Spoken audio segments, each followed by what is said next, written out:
Hello folks, today going to be reviewing the Daytona Roadstar Pro boot, which I've got recently after doing my first 1,000 miles.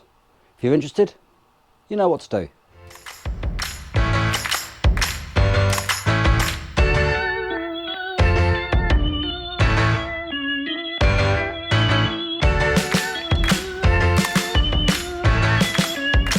Hi folks, first off, welcome back to the channel. For those of you that have subscribed, and to my subscribers, a massive personal thank you. And at this time of year, may I wish you and your family Merry Christmas and a Happy New Year. To those of you that are new here, thank you for stopping by. Hopefully what I'm about to tell you will be of some benefit and help you if you are looking at a new pair of boots. Please consider subscribing. Recently I bought a new pair of Daytona's Roadstar Pro boot, which is a Gore-Tex lined boot. I have been using for many years more adventure style boots, but decided to give these a bash. The main reason was for just general day-to-day riding. Sometimes an adventure boot is a bit bulky, looks a bit cumbersome and doesn't really fit in, especially if you're riding a normal road bike and you look a bit of a wally with a big pair of chunky adventure boots on. So before I get into the boot, I'm going to give you a quick background of Daytona themselves. I will be looking down every so often just to compare with my notes. Daytona, who are they, where do they come from, and how big are they? Daytona, for those of you that don't know, are a German boot manufacturer. That's all they make is motorcycle boots.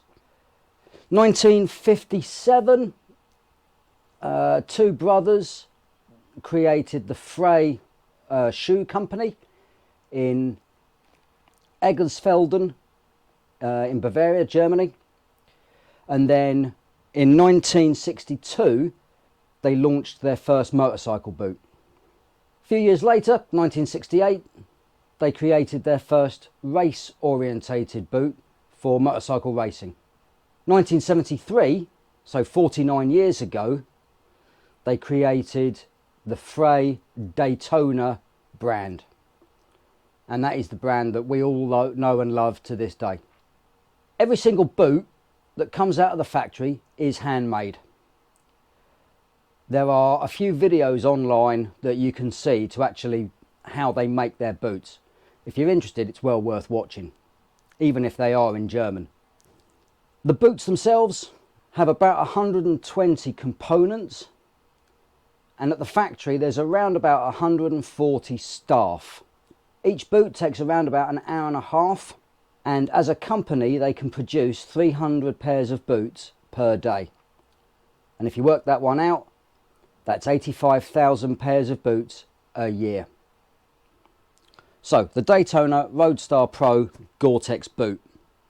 I have to say, I've done 1,000 miles in these and they have been amazing so far. And for the cost, which I'll come to shortly, you'd expect that to be the case. Let me break the boot down for you. So the sole is non-slip as well as a petrol and oil resistance. It has a polyurethane foam sole, so it's a softish but firm rubber, which makes walking around on the boot comfortable as well as being on the bike. Inside the sole there's a reinforced piece of steel which helps move the boot and helps stop the boot from actually wobbling about far too much. A lot more goes into making a pair of shoes than you or I had actually thought. Protection on the Pro, there's enhanced ankle as well as shin protection. On the shin protection it has a foam padded inner, so that when you put it on your foot it's quite comfortable. The inner sole is designed using a anatomically correct climatic fabric so that it keeps your foot warm, and I can say with all honesty, hand on heart, having ridden these in temperatures as low as -2 with just a normal pair of merino wool socks on, my feet were fine. Didn't feel cold whatsoever. As you saw a second ago, dual zips for ease of entry. One tip if you are looking at buying a pair of these or any Daytonas, undo the long one first, then do the short one. Boots are made of leather on the uppers with a hydrophobic cowhide, so the leather itself already has got a degree of water repellency built in it naturally. There is a Gore-Tex membrane which is laminated into the inner part of the boot. There, that is your Gore-Tex membrane here, and that is lining the entire boot. On your gear shifter, an interesting little thing to note, whereas a lot of boot manufacturers will make the boot and then they'll just put an extra piece of rubber over the top, what Daytona do is on the inside of the boot they put some foam padding, which actually makes, when you go to change up through the gears, you are less likely to put your sock and your foot through and wear through the actual leather.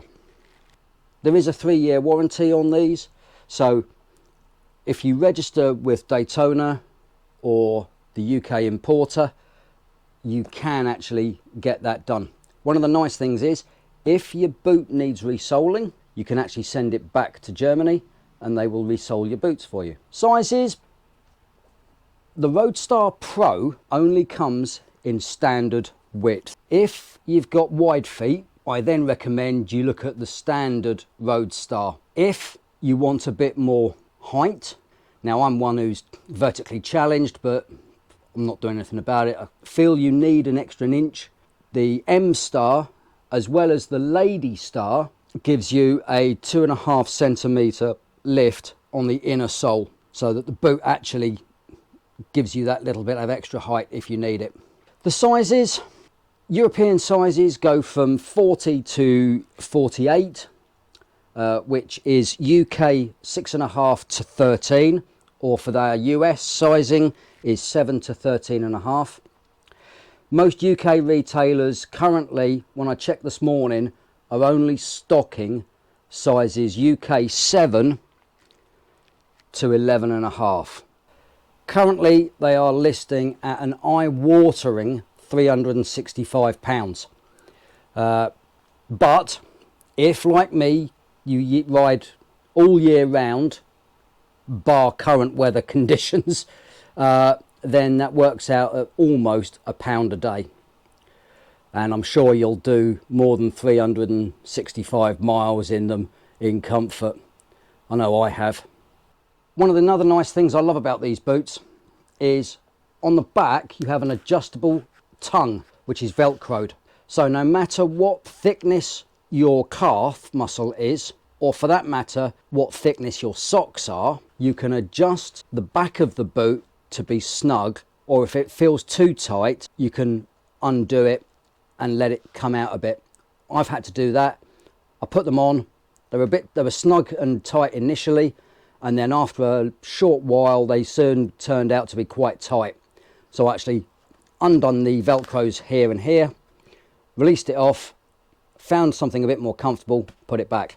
The boots are made of a very sturdy leather, so when you first put them on they feel really stiff. Mine have eased off a bit, but they're still quite firm, but in a nice way. But when I first got them, I felt like I had my feet in cement. They were solid, not heavy, but just solid. One of the reasons I opted for the Daytona Pros as opposed to the standard Roadstar boot was the branding on these is more subtle. For me, and this is only a personal observation, I found the standard Roadstar branding a bit 1980s, whereas these, far more discreet. You've got Daytona embossed across there, and then you've also got Daytona Pro on the heel cup down here. That, my friends, is a quick 1,000-mile review of the boots. They have been absolutely and 100% waterproof, and I have ridden recently in some hideous weather. Currently weather's not too chirpy here in the UK. It is quite cold. We've just had -10 degrees locally, with ice that is just not going away. That's now gone, but even so, it's still not exactly tropical. And I'll see you next time. Keep rubber side down.